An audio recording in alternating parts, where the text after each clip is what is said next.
Snowmobile speed record should be dropping like flies in Lake Nebagavan, Wisconsin tomorrow. The NSSR radar run will attract the fastest sleds anywhere. In a practice run today, here is Rick Groth going 188 miles per hour. That's just 2 miles per hour off the current world record held by Marv Jorgensen. The event runs through Sunday with competition in 32 classes. Bonnie, that wasn't a snowmobile, was it? It looked like a dragster to me. Not the kind that I know of, anyway. Yeah. Folks who tried to get their name in print right here in the Northland. This is the Bud Sno King, a snowmobile that gives new meaning to the word speed. Basically, it's a dragster with skis, and hopefully it'll be the world's fastest.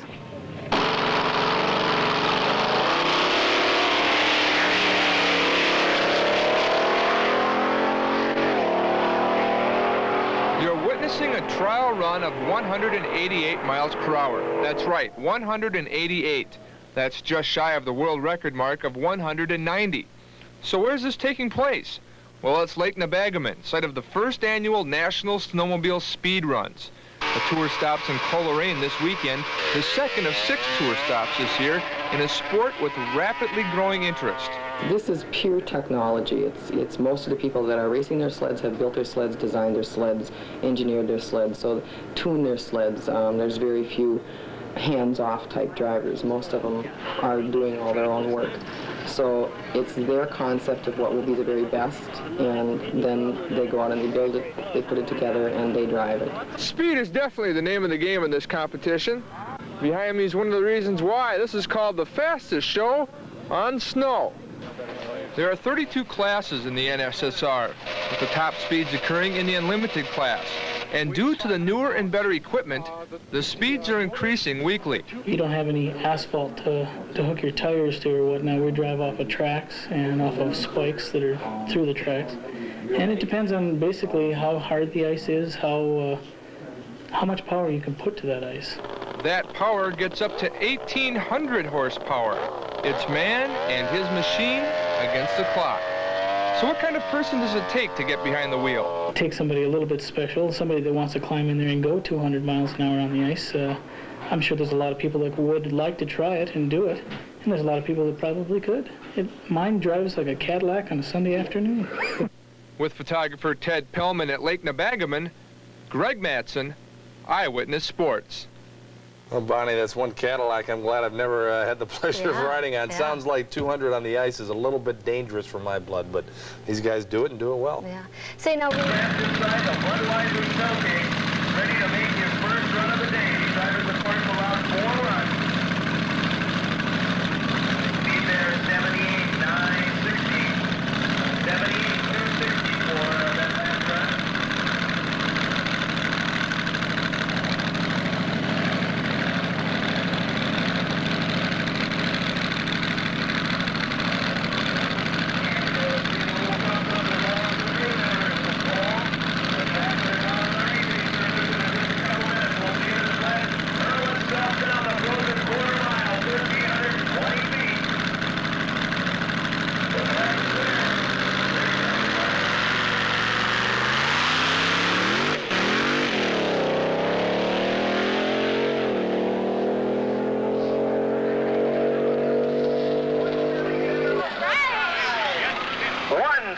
And Groth making sure that the shroud runs down, thumbs up. 170.049 is the run there, the fastest run of the day for Paul Groth, the Bud Sno King. 1,500 horsepower, that big block D-stroke Chevy, all yours.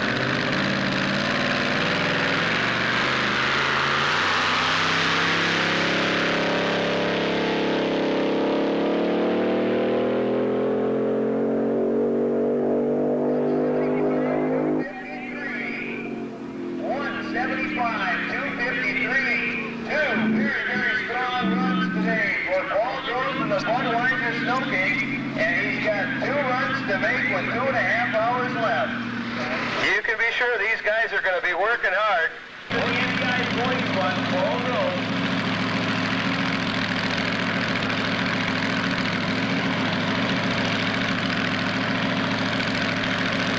His wife Ann, make sure that they have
Gotta put wire in there to keep it together.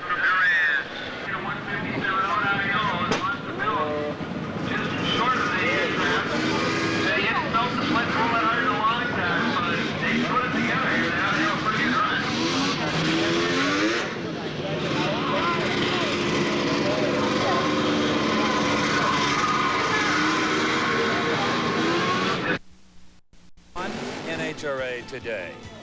50 G's await the first to crack the big 300.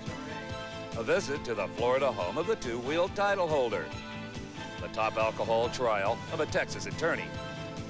And frigid fun on a racetrack made of ice. From Houston Raceway Park and the Slick 50 Nationals, these stories and more on this edition of NHRA Today.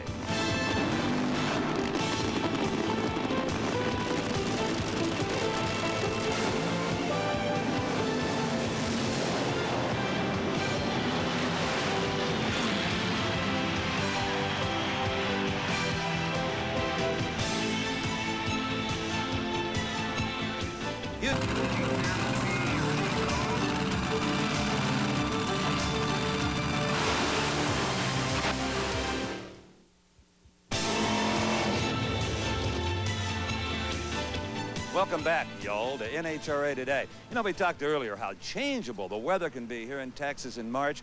Sunshine 1 minute, rain showers the next. Well, heck, in the top fuel pits, there's even a patch of Texas snow. Bad pun, I know. But believe it or not, cold weather and drag racing do go together in some parts of the country. It takes a special caliber racer to brave speeds up to 170 miles per hour at below freezing temperatures. But that's what the fastest show on snow is all about.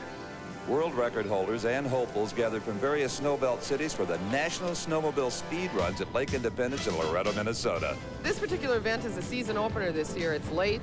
We've had some ice conditions that have not allowed us to race. The first 3 events had to be canceled. We need a minimum of 22 inches of ice out here to put these rigs on the ice. Racers compete in 34 different classes, including stock, vintage, pro stock, up through unlimited. The snowmobile racing season consists of 6 or 7 events, depending on ice conditions. We've had a tough year snowmobile racing in general, and I think all of the different forms of snowmobile racing have because of the weather. Mother Nature hasn't been real fun with us because of the warm weather, but it's a fun event for us to come out. The grass racer, of course, gets a chance to run. They can buy a sled right off the floor and come out and compete.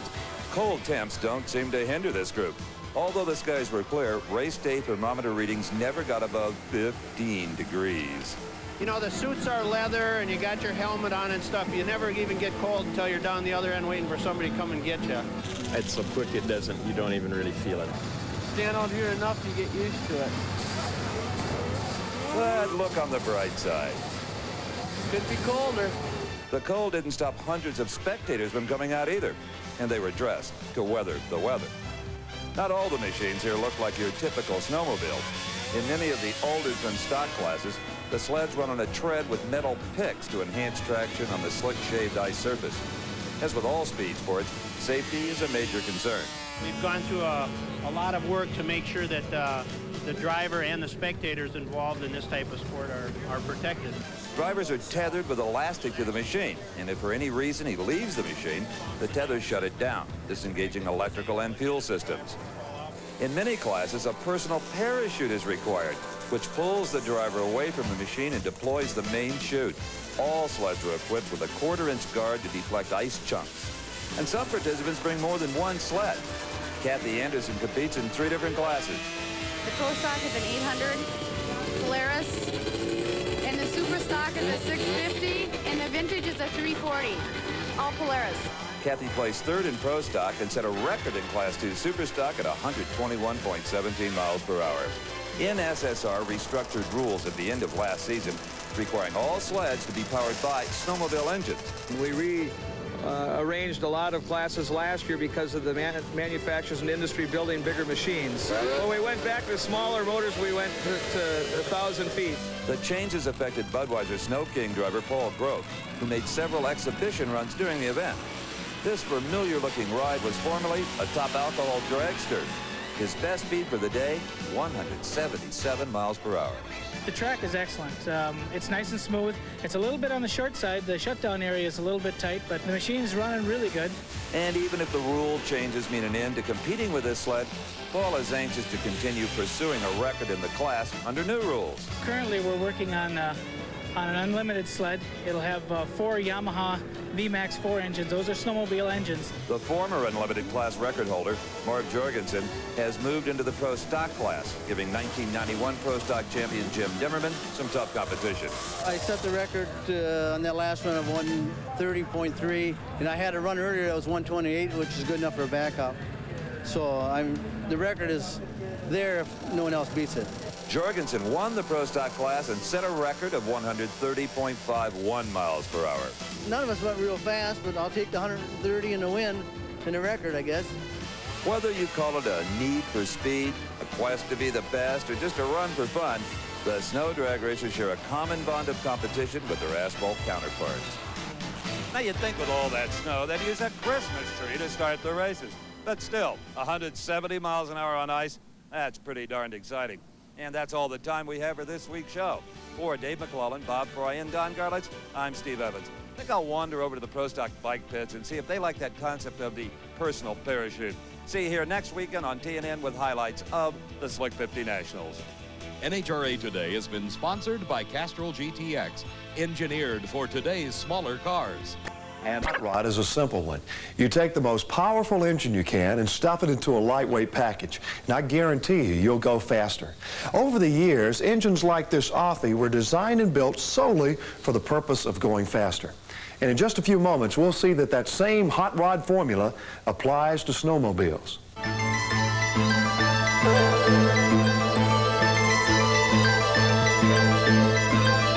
It's winter in Wisconsin. The lakes are covered in a thick sheet of ice, and the temperatures are well below zero. Perfect conditions to go drag racing snowmobile.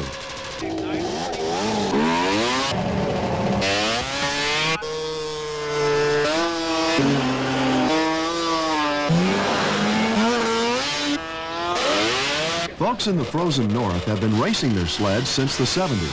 But it was not until 1986 that the racers got together to form the NSSR.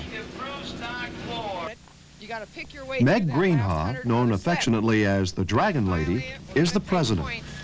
It's really the grassroots racers. It's the first time fellas and girls that come out. It's the ability for stock drivers to come out and set records at an entry level. The second part is probably hammering out the rules and all the negotiations with the manufacturers each year to keep it a level playing field for everybody. That's real interesting. Since taking over the running of NSSR, Meg has restructured the association. Sleds in all classes must run snowmobile engines. For those in the unlimited classes, it means rebuilding from the ground up. In 1989, they voted to go back to snowmobile power plants only. So now we're just going through that real rebuilding stage where the drivers are able to start building these unlimited machines. And you're going to see the first one out here today, which is the Budweiser Sno King. Paul Groth is piloting the new Budweiser Sno King. Although he has fond memories of his Chevy-powered sled, he looks forward to the challenge of setting new records in his Yamaha-powered sled. We're running boat motors, motorcycle engines, car engines. If we're going to run snowmobiles, I guess that's what we got to run.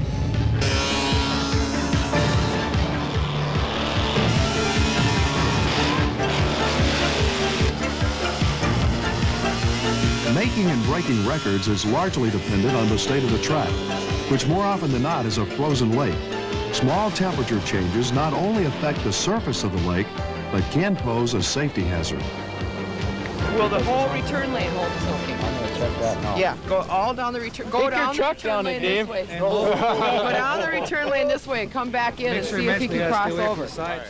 The course normally is 100 foot wide and a mile long. The timing traps are at 1,000 feet. They have a span of 132 feet between the lights. And so it's 1,000 foot standing start that they're running, and then they have 3/4 of a mile shutdown. Some of the sleds need that, some of the sleds don't. And we take the ice surface, we plow it first, and then we shave it with an ice shaver that we take with us. And we had to shave this track for 3 days straight to get it as level as we've got it today. Tommy Zeller has broken more records than any other racer. This year, he will be hoping to set more in the 2 classes he's competing in. It takes a lot of shop time. You have to be pretty meticulous with the sled. We have a very good wrench working with us right now, and he's helping us out a lot. Much of Tommy's success can be attributed to Marlin England. Marlin has been building record-breaking sleds since the 70s. This year, he will be racing for the first time in the improved stock class. It's a Skidoo Moxie 1993 model, and it's awesome. It's the highest improved stock snowmobile I've ever seen, let alone ridden. The toughest competition is in the pro stock class. As it is less expensive to run than the other classes, it draws the largest number of entrants. Well, I'd like to get back into unlimited or bigger sleds again, but right now I got no sponsor, so it's pro stock's a lot more reasonable racing. Marv has already set a world record in his 1993 Storm. The biggest threat to that record will come from Kathy Anderson, who is also racing in super stock and improved stock. This year, so far I've got 2 world records on 2 of the machines, and I would like to get all, 3 world records on all 3.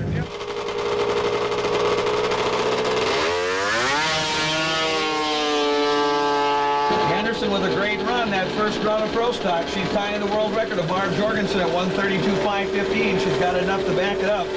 Although winning is serious business, snowmobile drag racing is still in its infancy. The easygoing, relaxed atmosphere of the event is a reminder of why these people venture out into the pristine wilderness in the dead of winter. The people, the friends that I've made. And winning. I like winning. It's a disease. You can't cure it. It's in your blood, you just keep racing. After you start, you never quit.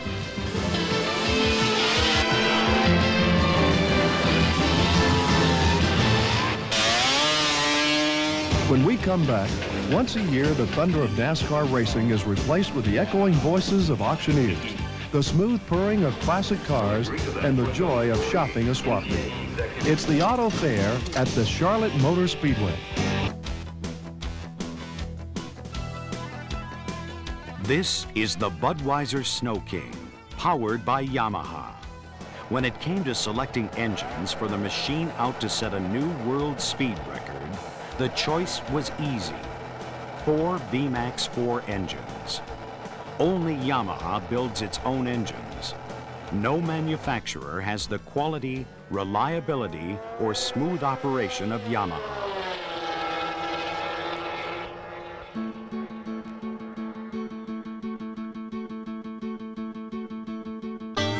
If you're looking